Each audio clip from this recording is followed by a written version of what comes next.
Hi, I'm Amy, a fitness specialist at the Canada Game Centre in the city of Whitehorse. This is Brian, this is Clint. We've got a seniors interval session for you today. Brian's gonna show you the basic movements and the progressions. Clint's gonna show you the regressions. So if you want something a little bit less intense, follow Clint. A little bit more intense, follow Brian.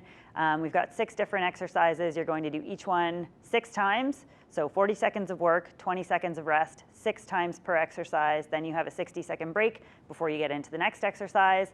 Most of them are done without equipment. They do have dumbbells here, as you can see, but if you don't have those at home, you can use soup cans, shampoo bottles, whatever weighted objects you have around the house. And then there's one exercise where Brian's going to be using a resistance band. If you don't have that, you can follow along with Clint. He's doing the same exercise, but without the band.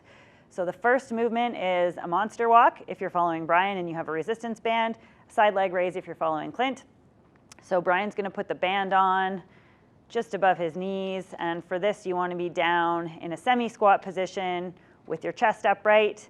You want tension on that band constantly, so you're never bringing your legs so close together that there's no tension there for the full 40 seconds. You're going to be taking tiny steps out to the side, and you're going to feel this in your glutes. If you're following along with Clint, you're standing up nice and tall, exhaling as you lift, inhaling as you lower, squeezing your glutes as you do the whole movement. So that's number 1. You'll do that 40 seconds of work, 20 seconds of rest, 6 times.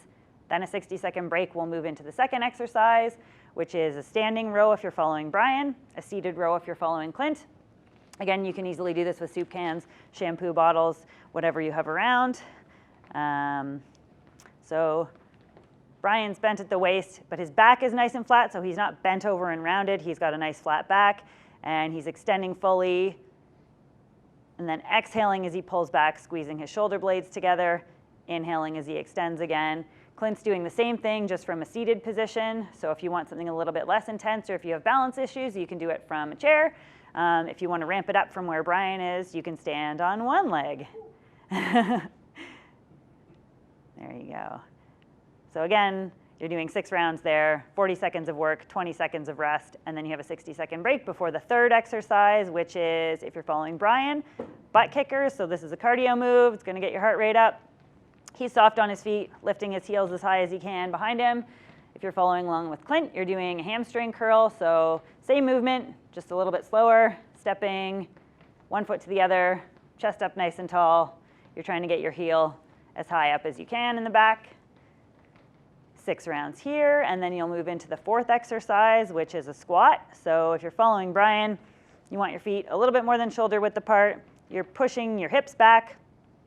Your knees track out over your toes, so they're not caving into the center. You want to be sure that you're pushing them out as far as you can. If you can't make it down as far as Brian's getting down, you can shorten up your range of motion, and that's totally fine.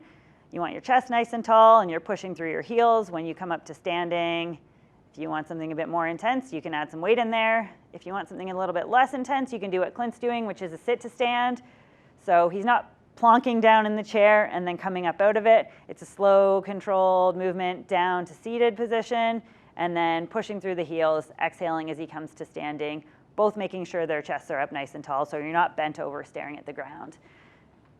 6 rounds there, then you're into the 5th exercise, which, if you're following Brian, is an overhead press. So you're grabbing your homemade weights and standing up nice and tall. Your back's not bent and it's not arched. You want your weights up at your shoulders, and you're exhaling, raising the weights overhead, bracing your core as you do that so your back doesn't round out, and then inhaling as you're coming back down to your sides.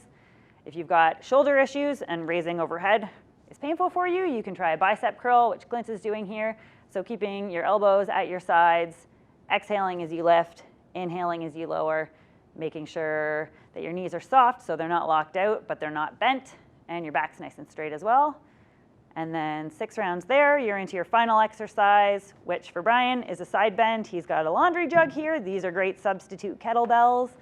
So holding it at the side, he's inhaling as he lowers to just below his knee, and then inhaling, keeping his core tight as he comes back up to standing. So you should feel this in the opposite obliques. So if he's bending that way, he's going to feel it here and be crunching that to pull back up to standing.